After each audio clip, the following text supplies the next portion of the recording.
يا أيها الذين آمنوا اتقوا الله حق تقاته ولا تموتن إلا وأنتم مسلمون. يا أيها الناس اتقوا ربكم الذي خلقكم من نفس واحدة وخلق منها زوجها وبث منهما رجالا كثيرا ونساء واتقوا الله الذي تساءلون به والأرحام إن الله كان عليكم رقيبا. يا أيها الذين آمنوا اتقوا الله وقولوا قولا سديدا يصلح لكم أعمالكم ويغفر لكم ذنوبكم ومن يطع الله ورسوله فقد فاز فوزا عظيما.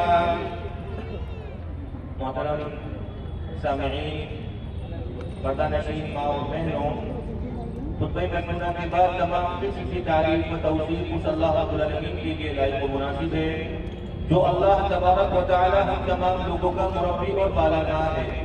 بعدہ درود و سلام ہو ہمارے آخری نبی جناب محمد رسول اللہ صلی اللہ علیہ وسلم اور ان کے آل و اصحاب پر۔ محترم سامعین، آج کا دن بہت عظیم دن ہے، خوشی کا دن ہے، اللہ کی طرف سے انعام کا دن ہے۔ ہم نے رمضان میں روزے رکھے، عبادتیں کی، قرآن مجید کی تلاوتیں کی، دعائیں کی، اور آج اللہ تعالیٰ نے ہمیں عید کی خوشی عطا فرمائی۔ لیکن ذرا غور کرو، کیا عید صرف نئے کپڑے پہننے کا نام ہے یا صرف میٹھا کھانے اور خوشی منانے کا نام ہے؟ نہیں، ہرگز نہیں۔ عید دراصل ذمہ داری کا دن ہے، عید شکر ادا کرنے کا دن ہے، عید اپنے آپ کو بدلنے کا دن ہے، عید رشتہ داری کو جوڑنے کا دن ہے، عید بندوں کے حقوق کو ادا کرنے کا دن ہے۔ اگر رمضان گزر گیا اور ہمارے دل نہیں بدلے، ہمارے رویے نہیں بدلے، ہم نے لوگوں کے حقوق ادا نہیں کیے، تو ہماری عید کس کام کی عید ہے؟ عید اس کی نہیں جس نے نئے کپڑے پہنے، عید اس کی ہے جس نے اپنے گناہوں کو چھوڑ دیا اور لوگوں کے ساتھ اپنے تعلقات درست کر لیے۔ محترم سامعین، آج کے اس عظیم دن میں چند چیزوں کی طرف آپ کی رہنمائی کروں گا۔ آج کے اس مبارک دن میں جب ہم خوشیاں منا رہے ہیں، میں آپ سے ایک سوال کرنا چاہتا ہوں، کیا ہم واقعی کامیاب ہو گئے؟ کیا ہمارا رمضان قبول ہو گیا؟ یا کہیں ایسا تو نہیں کہ ہم نے عبادتیں تو کی مگر بندوں کے حقوق کو پامال کرتے رہے؟ محترم سامعین، ذرا غور کرو، نبی کریم صلی اللہ علیہ وسلم نے اپنی پوری زندگی صحابہ کرام کو بہت ساری نصیحتیں کی، لیکن جب آپ صلی اللہ علیہ وسلم کا آخری وقت تھا تو آخری نصیحت آپ صلی اللہ علیہ وسلم نے حجۃ الوداع کے موقع پر کی تھی۔ 1.25 لاکھ کا صحابہ کرام کا مجمع، اللہ کے نبی صلی اللہ علیہ وسلم صحابہ کرام کو نصیحت کرتے ہوئے کہتے ہیں کہ صحابہ کرام سنو، ان دماءکم واموالکم واعراضکم علیکم حرام کحرمۃ یومکم ھذا فی شہرکم ھذا وفی بلدکم ھذا، کہ آپس میں مسلمانوں کا خون تمہارے اوپر حرام کر دیا گیا ہے، تمہارا آپس میں ایک دوسرے کا مال لاحق طریقے سے کھانا تمہارے اوپر حرام کر دیا گیا ہے۔ تمہارے لیے جائز نہیں ہے کہ تم اپنے مسلمان بھائی کی عزت کو تار تار کرو۔ ذرا غور کرو، نبی کریم صلی اللہ علیہ وسلم نے یہ بات کوئی عام موقع پر نہیں ارشاد فرمائی بلکہ اپنی زندگی کے آخری خطبے میں ارشاد فرمائی۔ ایسا لگتا ہے جیسے آپ یہ سمجھا رہے ہو کہ اگر آپ نے اپنی زندگی میں کچھ بھی نہ سیکھا، کم از کم 3 باتیں ہمیشہ یاد رکھنا: کسی کی جان، کسی کا مال اور کسی کی عزت کو نقصان نہ پہنچانا۔ آج ہم خود سے پوچھیں، کیا ہم نے کسی کا جانی نقصان کیا ہے؟ کیا ہم نے کسی کا مال لاحق طریقے سے دبایا ہے؟ کیا ہم نے کسی کی عزت کے ساتھ کھلواڑ کیا ہے؟ اگر ہاں تو ہمیں رکنا ہوگا، ہمیں سوچنا ہوگا، ہمیں خود کو بدلنا ہوگا۔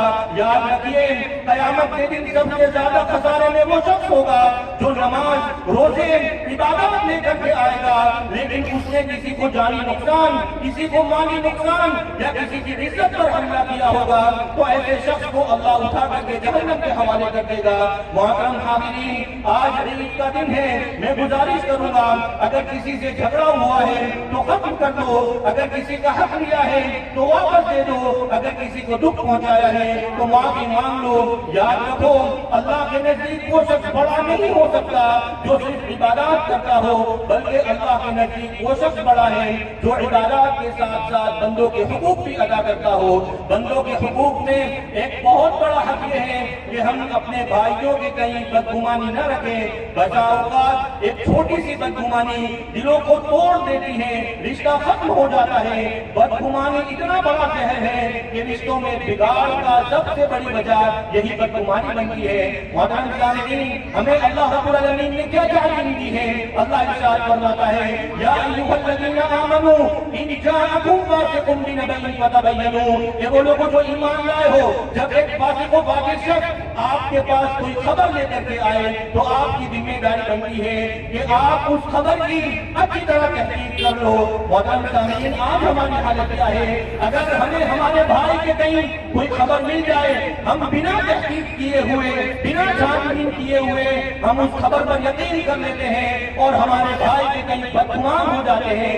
یاد رکھیے، بدگمانی یہ ایسا زہر ہے کہ دھیرے دھیرے ایک بھائی بدگمان ہوتے ہوتے اس حد تک پہنچ جاتا ہے کہ اپنے بھائی کے تعلق سے برے خیالات شیطان اس کے ذہن و دماغ میں ڈال دیتا ہے۔ بدگمانی سے چھوٹا سا معاملہ شروع ہوتا ہے اور بڑھتے بڑھتے یہاں تک پہنچ جاتا ہے کہ اپنے بھائی کی کوئی اچھائی اسے نظر نہیں آتی۔ محترم سامعین، آپ غور کرو کہ ایسا ناپاک دل، ایسا پاکی دل، جس دل کے اندر اپنے بھائیوں کے کہیں بغض و حسد بھرا ہو، ایسا دل لے کر کے اللہ رب العالمین کے سامنے آپ کھڑے ہو گئے۔ ابراہیم علیہ السلام کی وہ نصیحت آپ کو یاد کرنا چاہیے کہ اللہ رب العالمین سے کیا کہتے ہیں کہ رب لا تخزنی یوم یبعثون یوم لا ينفع مال ولا بنون الا من اتى الله بقلب سلیم۔ اللہ سے دعا کرتے ہیں اے اللہ، کل قیامت کے دن رسوا نہ کرنا، وہ ایسا دن ہوگا نہ تو مال کام آنے والا ہے اور نہ ہی اولاد کام آنے والی ہے۔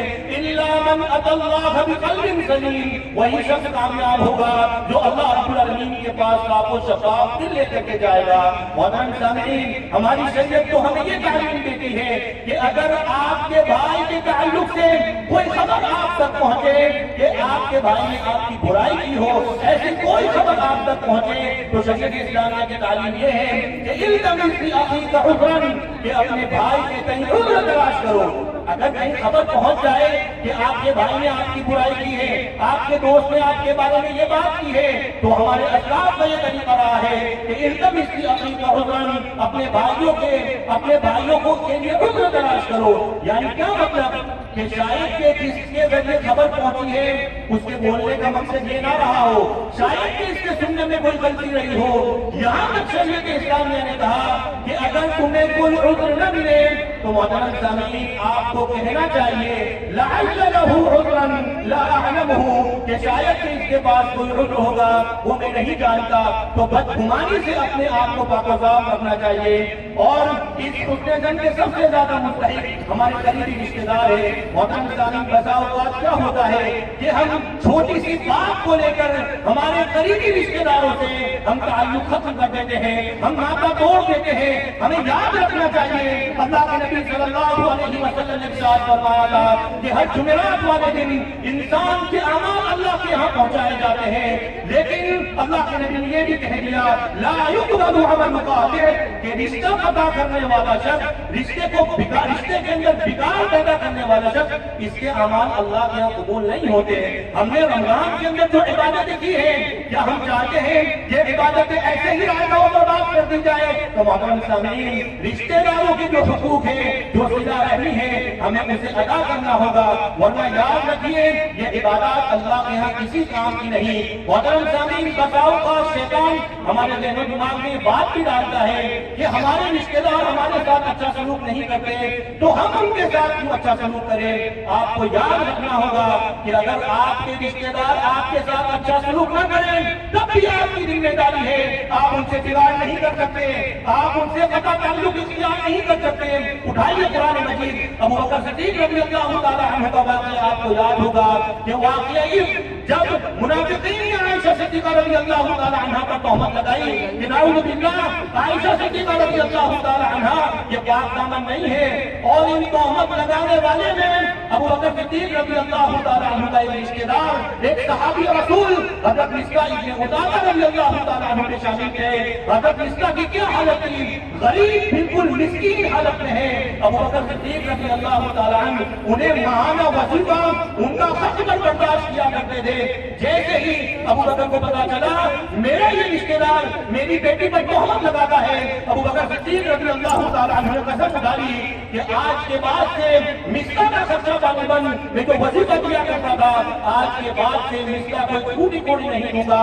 اللہ رب العالمین نے فوراً قرآن مجید کی آیت کریمہ نازل کی کہ وَلَا يَأْتَلِ أُولُو الْفَضْلِ مِنكُمْ وَالسَّعَةِ أَن يُؤْتُوا أُولِي الْقُرْبَى وَالْمَسَاكِينِ وَالْمُهَاجِرِينَ فِي سَبِيلِ اللَّهِ وَلْيَعْفُوا وَلْيَصْفَحُوا أَلَا تُحِبُّونَ أَن يَغْفِرَ اللَّهُ لَكُمْ وَاللَّهُ غَفُورٌ رَحِيمٌ۔ اللہ کہتا ہے جو اہل فضل والے لوگ ہیں، جو مالدار لوگ ہیں، انہیں قسم نہیں کھانی چاہیے کہ وہ اپنے رشتے داروں پر خرچ نہیں کریں گے، انہیں معاف کر دینا چاہیے، انہیں درگزر کر دینا چاہیے۔ کیا آپ لوگ نہیں چاہتے کہ اللہ بھی آپ کو معاف کرے؟ تو آپ لوگوں کی ذمہ داری بنتی ہے کہ آپ بھی اللہ کے بندوں کو معاف کر دیا کرو۔ جیسے ہی یہ آیت کریمہ ابو بکر صدیق رضی اللہ تعالیٰ عنہ کے کانوں میں ٹکراتی ہے کہ اللہ کہتا ہے کہ اگر تم چاہتے ہو میں آپ کو معاف کروں تو تمہیں بھی میرے بندوں کو معاف کرنا ہوگا۔ ابو بکر صدیق رضی اللہ تعالیٰ عنہ کہتے ہیں بلا واللہ یا ربنا، اللہ کی قسم ہے اللہ رب العالمین، انا نحب ان تغفر لنا، ہم یہ پسند کرتے ہیں کہ اللہ تو بھی ہمیں معاف کر، اپنی قسم کا کفارہ ادا کرتے ہیں اور مسکا رضی اللہ تعالیٰ عنہ کا خرچ وغیرہ یہ پھر سے شروع کرتے ہیں۔ یہ بات میں نے یہ واقعہ اس لیے بیان کیا، اگر آپ کے رشتے دار آپ کے ساتھ اچھا سلوک بھی نہ کریں تب بھی آپ کی ذمہ داری بنتی ہے کہ آپ ان کے ساتھ اچھا سلوک کرو۔ اگر آپ کے رشتے دار آپ سے قطع تعلق اختیار کریں تب بھی آپ کی ذمہ داری نہیں بنتی ہے کہ آپ بھی قطع تعلق اختیار کر لو۔ آپ کے رشتے دار رشتہ توڑنے پر آمادہ ہو جائے، آپ کی ذمہ داری بنتی ہے کہ آپ آگے چل کر کے رشتہ توڑو۔ محترم حاضرین، آج کے اس خطبے میں آخری نصیحت آپ کو آپ کی اولاد کے حوالے سے کر رہا ہوں۔ یہ جو تمہاری اولاد ہے یہ تمہاری ذمہ داری نہیں بلکہ یہ اللہ کی طرف سے ایک امانت ہے، اور یاد رکھو امانت کے بارے میں کل قیامت کے دن ضرور سوال کیا جائے گا۔ جس طرح اللہ تم سے تمہارے مال کے بارے میں پوچھے گا، تمہاری صحت کے بارے میں پوچھے گا، اسی طرح تم سے یہ بھی پوچھا جائے گا کہ میں نے تمہیں اولاد دی تھی، تم نے اس کے ساتھ کیا کیا؟ تم نے صرف انہیں دنیا کے لیے تیار کیا یا اس کے دل میں اللہ رب العالمین کا خوف بھی پیدا کیا؟ کیا تم نے صرف اسکول بھیجا یا اسے نماز، قرآن اور دین بھی سکھایا؟ محترم سامعین، خاص طور پر وہ لوگ جن کے گھر میں بیٹیاں ہیں، ذرا سمجھ جاؤ، ذرا فکر کرو، ذرا اپنی ذمہ داری کو محسوس کرو، کیونکہ نبی کریم صلی اللہ علیہ وسلم نے فرمایا تھا عورت فتنہ یعنی آزمائش ہے، اگر اس کی تربیت نہ کی جائے تو یہی بیٹی آزمائش بن جاتی ہے، لیکن اگر اس کی صحیح تربیت کر دی جائے تو یہی بیٹی جنت کا راستہ بن جاتی ہے۔ نبی کریم صلی اللہ علیہ وسلم کا فرمان ہے جس شخص کی ایک، دو یا تین بیٹیاں ہوں اور وہ انہیں محبت سے پالے، انہیں دین سکھائے، ان کی صحیح تربیت کرے اور اچھے طریقے سے ان کا نکاح کر دے تو ایسے والدین کے لیے جنت کی بشارت ہے۔ ذرا غور کرو، ہم اپنی بیٹی کے لیے جہیز جمع کرتے ہیں لیکن کیا کبھی اس کے لیے دین بھی جمع کیا؟ ہم اس کے کپڑوں کی فکر کرتے ہیں لیکن کیا کبھی اس کے پردے اور حیا کی فکر کی؟ ہم اسے دنیا کے امتحان کے لیے تیار کرتے ہیں لیکن کیا ہم نے اسے آخرت کے امتحان کے لیے تیار کیا؟ آج کے دن عہد کر لو کہ ہم اپنی اولاد کو ضائع نہیں کریں گے، خاص طور پر اپنی بیٹیوں کو دین، حیا اور ایمان کے ساتھ پروان چڑھائیں گے تاکہ کل قیامت کے دن یہی بیٹیاں ہمارا ہاتھ پکڑ کر اللہ سے کہے یا اللہ یہ ہمارے والدین ہیں، انہوں نے ہمیں ضائع نہیں کیا تھا، ہمیں دین سکھایا تھا، ہمیں حیا سکھائی تھی، ہمیں تیرے احکام کا پابند بنایا تھا۔ یا اللہ جب زمانہ ہمیں بہکا رہا تھا تو انہوں نے ہمیں سنبھالا تھا، جب راستے بگڑ رہے تھے تو انہوں نے ہمیں سیدھا راستہ دکھایا تھا۔ یا رب انہوں نے ہمارے ساتھ احسان کیا، اللہ آج تو ان کے ساتھ احسان فرما دے، یا اللہ ان کی مغفرت فرما دے، ان کی لغزشوں کو معاف کر دے اور اپنے فضل سے انہیں جنت الفردوس میں داخلہ دے دے۔ میرے بھائیوں یاد رکھنا، ہم نے اپنی بیٹیوں کی صحیح تربیت کر دی، یہی بیٹیاں کل قیامت کے دن ہمارے لیے وکیل بن جائیں گی، ہماری سفارش کرنے والی بن جائیں گی۔ محترم حاضرین، الحمدللہ لڑکیوں کی تعلیم کے حوالے سے جیسا کہ آپ سب جانتے ہیں کہ اسی ہدایہ اسکول کے اندر جمعیت اہل حدیث احمد آباد کی سرپرستی میں تقریباً 2 سال سے ایک بچوں کا ادارہ چل رہا ہے۔ جب ہم نے اس کام کا آغاز کیا تو حالت یہ تھی کہ ہمارے پاس 10 سے 12 بچیاں تھیں اور ایک ہی عالمہ تھی، لیکن میرے بھائیوں یہ اللہ کا فضل ہوا، آپ لوگوں کی دعاؤں کا اثر ہوا، آپ کے تعاون کا نتیجہ ہے کہ آج وہی چھوٹا سا کام بڑھ کر اس مقام تک پہنچ گیا ہے کہ تقریباً 100 بچیاں یہاں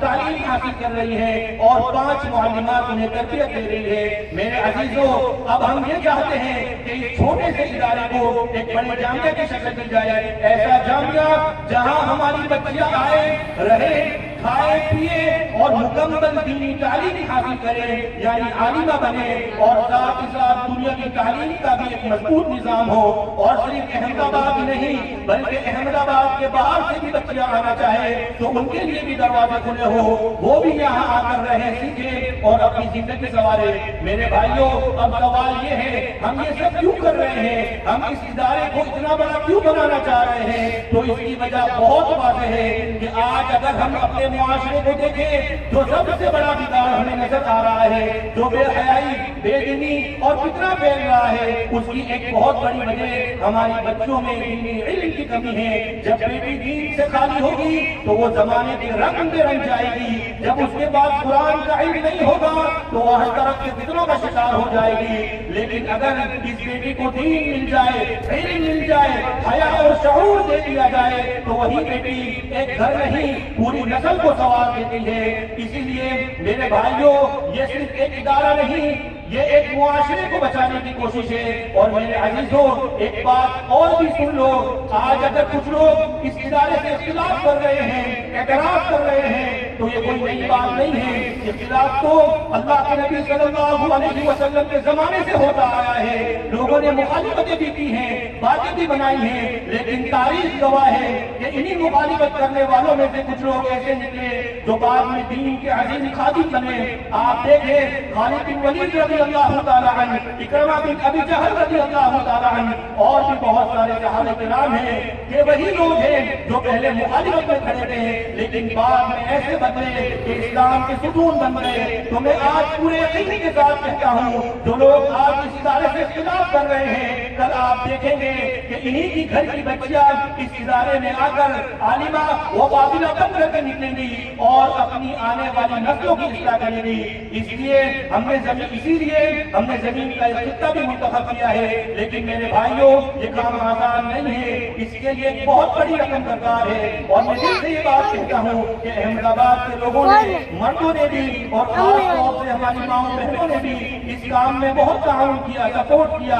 اللہ آپ سب کو اس کا بہترین بدلہ عطا فرمائے، لیکن ابھی کام باقی ہے۔ آج پھر میں آپ سے درخواست کرتا ہوں اس میں بڑھ چڑھ کے حصہ لیں، دل کھول کر تعاون کریں۔ یاد رکھیں آج آپ کا چھوٹا سا تعاون کل یہ آپ کی قبر کو منور کرے گا اور جنت میں جانے کا ذریعہ بنے گا۔ ہماری ٹیم کے کچھ حضرات یہاں پر موجود ہیں، مردوں میں بھی اور عورتوں میں بھی۔ آپ دیکھ رہے ہوں گے کہ جگہ جگہ اس کے دیوار بورڈ لگا دیے گئے ہیں، اسٹال لگا دیے گئے ہیں، اور عورتوں میں بھی ہماری طالبات موجود ہیں، مردوں میں بھی کچھ احباب جھولی لے کر کے کھڑے ہیں۔ آپ حضرات سے گزارش ہے کہ دل کھول کر اس کارے خیر میں حصہ لیں۔ انشاءاللہ ہم خود اور جو بھی ہمارے بھائی، جو بھی ہمارے بہنیں اگر بعد میں تعاون کرنا چاہیں اپنا نمبر وغیرہ لکھا دیں، انشاءاللہ ہم خود ان سے رابطہ کریں گے اور آپ کی سہولت کے لیے ہم نے اس میں 2 سال کا وقت رکھا ہے۔ آپ آہستہ آہستہ بھی ہمارے ساتھ جڑ سکتے ہیں اور اپنا تعاون ہمیں دے سکتے ہیں۔ بھائیوں، میں آج آپ سے وعدہ کرتا ہوں کہ اگر اللہ نے زندگی دی تو آپ اپنی آنکھوں سے دیکھیں گے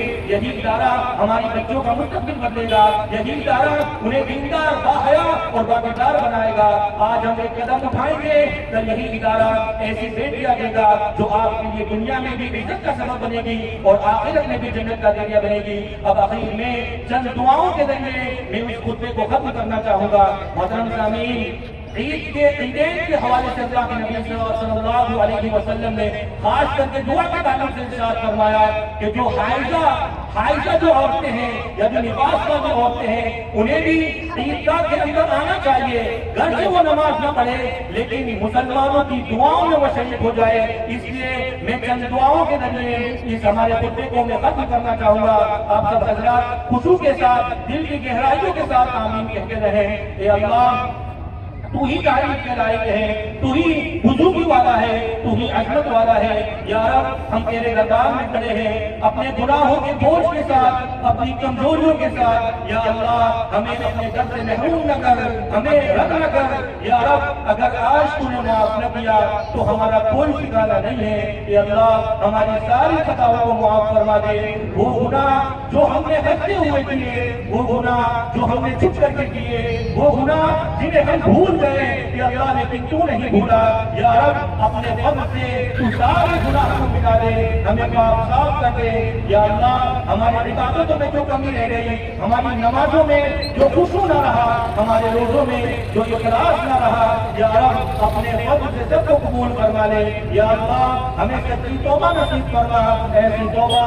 جس کے بعد ہم تیرے نافرمان نہ رہے۔ یا رب ہماری اولاد کو ہمارے لیے باعث رحمت بنا دے۔ یا اللہ ہماری اولاد کو دین کی طرف لگا دے، انہیں قرآن سے جوڑ دے، انہیں نماز کا پابند بنا دے۔ یا اللہ خاص طور پر ہماری بیٹیوں پر اپنا خاص فضل فرما۔ یا رب یہ ہماری امانت ہے، یہ ہمارے گھروں کی عزت ہے۔ یا اللہ انہیں حیا والی بنا دے، انہیں عزت والی بنا دے، انہیں دین کی سمجھ عطا فرما۔ یا رب انہیں ہر فتنے سے بچا لے، ہر بری نظر سے بچا لے، ہر گمراہی سے بچا لے۔ یا اللہ انہیں ایسا بنا دے کہ وہ صرف اپنے ماں باپ کا نہیں بلکہ پوری امت کا سہارا بن جائے۔ یا اللہ ہماری لفظوں کو معاف فرما دے۔ یا رب اس ادارے کو، جس ادارے کا کام ہم نے شروع کیا ہے، اس ادارے کو اپنی بارگاہ میں قبول فرما لے۔ یا رب اس چھوٹی سی کوشش کو اللہ بہت بڑا بنا دے، اسے امت کے لیے نفع بخش بنا دے۔ یا اللہ اسے ایک عظیم جامعہ بنا دے جہاں سے دین کی روشنی پھیلے۔ یا رب یہاں سے ایسی بچیاں پیدا ہو جو عالمہ بھی ہو، جو باعمل بھی ہو، جو حیا والیہ بھی ہو۔ یا اللہ جو اس کام میں حصہ لے رہے ہیں ان کے مال میں برکت عطا فرما، ان کی اولاد میں برکت عطا فرما۔ یا رب ان کے گھروں کو سکون کا گہوارہ بنا دے۔ یا اللہ جو لوگ اس کام کو سمجھ نہیں پا رہے ہیں ان کے دلوں کو بھی اللہ کا کھول دے، انہیں بھی اس خیر میں شامل فرما دے۔ یا رب ہمیں قبر کے عذاب سے بچا لے، ہمیں جہنم کی آگ سے بچا لے۔ یا اللہ مشکلات کو ہمارے لیے آسان بنا دے۔ یا رب جس دن ہم تیرے سامنے کھڑے ہوں گے اس دن ہمیں رسوا نہ کرنا۔ یا اللہ ہمیں جنت الفردوس میں اعلیٰ مقام دے۔ یا اللہ اس روئے زمین پر جو بھی ہمارے مسلمان بھائی پریشان ہیں ان کی پریشانیوں کو دور فرما۔ اللہ جو قرض میں مبتلا ہے ان کی قرض کی ادائیگی سے شک سے دور پیدا فرما۔ اللہ جو بیمار ہے انہیں شفاء کاملہ، شفاء عاجلہ، شفاء دائمہ عطا کر۔ اللہ جو بے اولاد ہے انہیں اولاد کی نعمت سے مالا مال کر۔ اللہ جب تک تو ہمیں زندہ رکھ، ایمان پر رکھ، جب ہمارا خاتمہ ہو تو ایمان بالخیر پر ہو۔ آمین۔ وما علینا الا البلاغ۔